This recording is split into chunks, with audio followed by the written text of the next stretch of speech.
My name is Sara Johnson. I'm with the Small Business Technical Assistance Program at the New Hampshire Department of Environmental Services.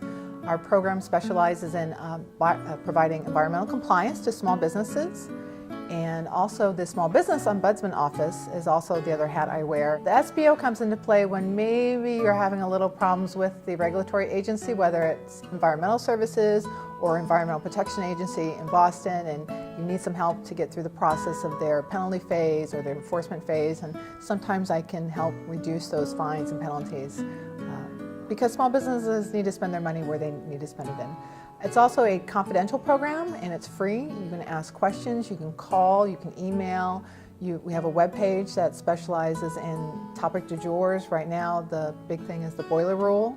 It's EPA rule, as well as the RICE rule, which is reciprocating internal combustion engines. And that's a very, it changes constantly, so you really have to be up to date on those rules right now.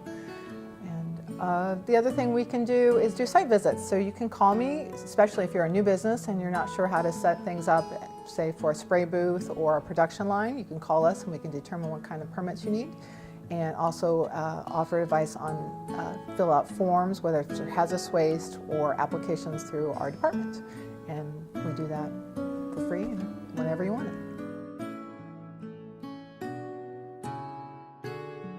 One of the past successes I'm very familiar with is we've been working with auto body repair shops since 2009.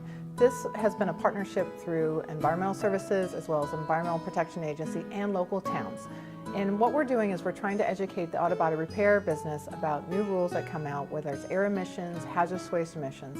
Through this work, I visited probably 250 of the shops. Now, there's 350 shops in New Hampshire that we know about, and they pop up all the time.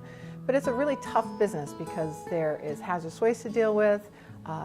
Sometimes they're located in residential communities that could be emitting hazardous air pollutants into their neighbors. And we really want to educate the auto repair shops, the auto body shops on what could be emitted, how to protect their workers, how to protect their neighbors. But it's also a great partnership with the town, is if a new shop comes into play, we want to know about it before they actually open the doors. And they can contact us for that information, whether it's a booth design or location-wise, or to get all their environmental rules and records in line before they open their shops. And part of that partnership is also with the SBDC. And if I can't get out to an auto body shop, you know, that's something we would refer to Andrea, especially in the Manchester area. The Manchester area is constantly changing. The demographics are changing. There's shops opening and closing every 2-3 months, it seems like. And it's a revolving door, and having those environmental rules and regulations up front before they actually open or before things get out of hand is a much better plan than waiting until a spill has happened or someone is hurt or someone is sick.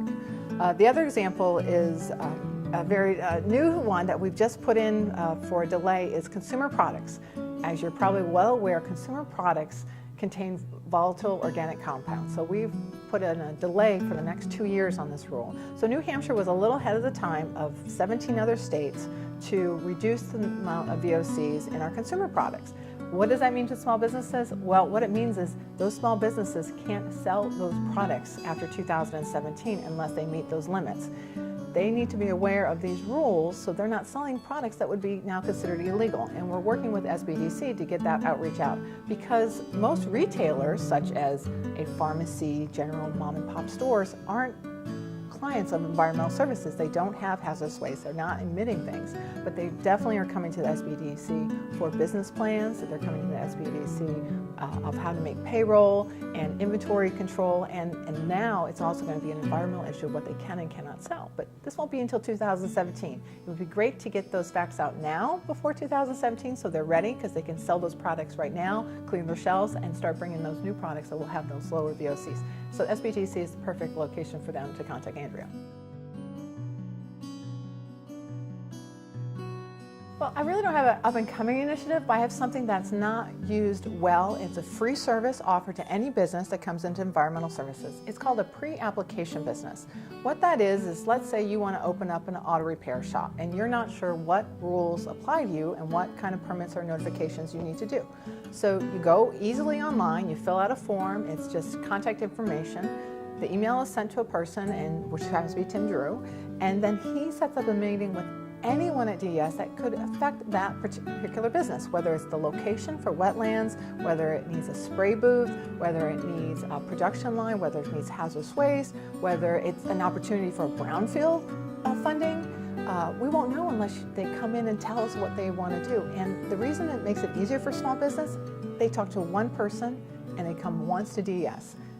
A lot of times small businesses call about one thing. They'll call about, well, I want to put in a used oil burner. So then they talk to the used oil burner, not realizing that they also need to do an air emissions permit. And they don't think about calling because they've only talked about used oil. Or they need a permission to draw water for drinking water. Great, so they talk to the people in drinking water and they are working on getting those permits. But then drinking water doesn't refer over to hazardous waste to know that, oh, you're going to be storing used oil or hazardous waste materials on the property, which could affect the drinking water.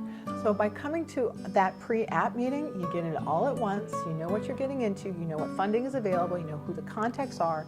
It just puts a nice face to knowing who we are.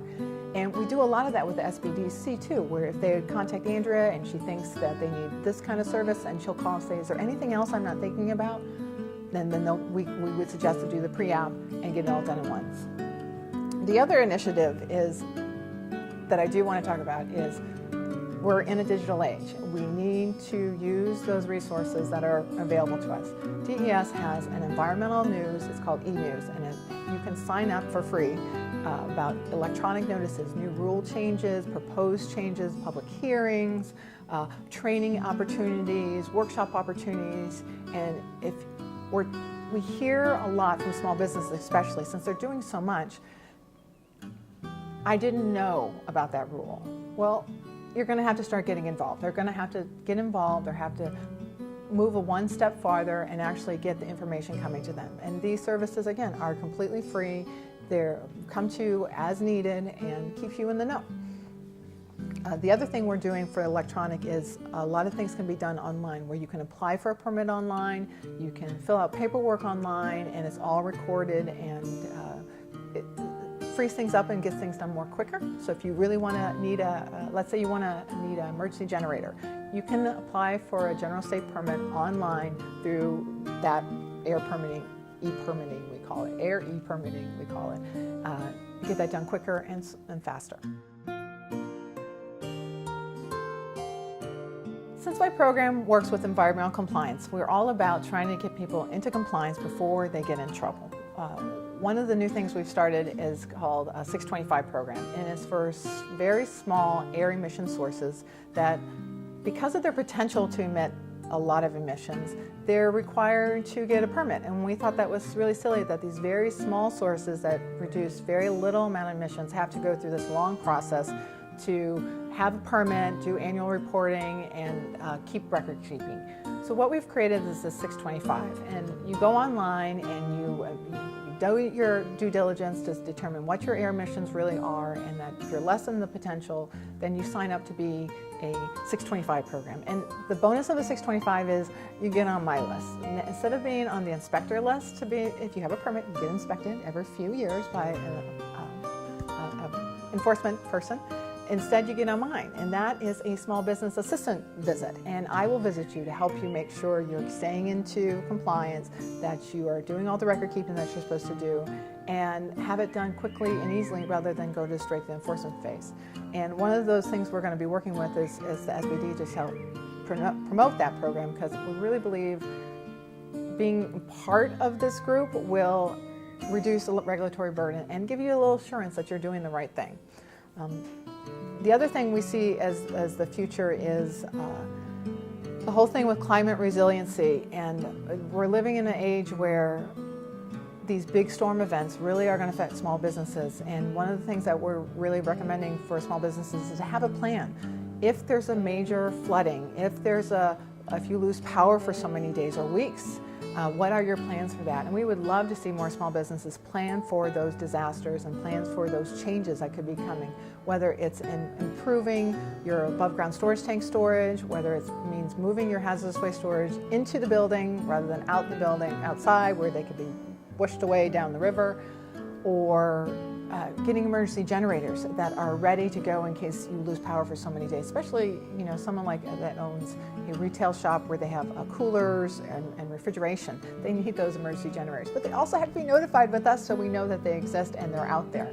And so we want people to be better prepared for these events that are going to happen in this area.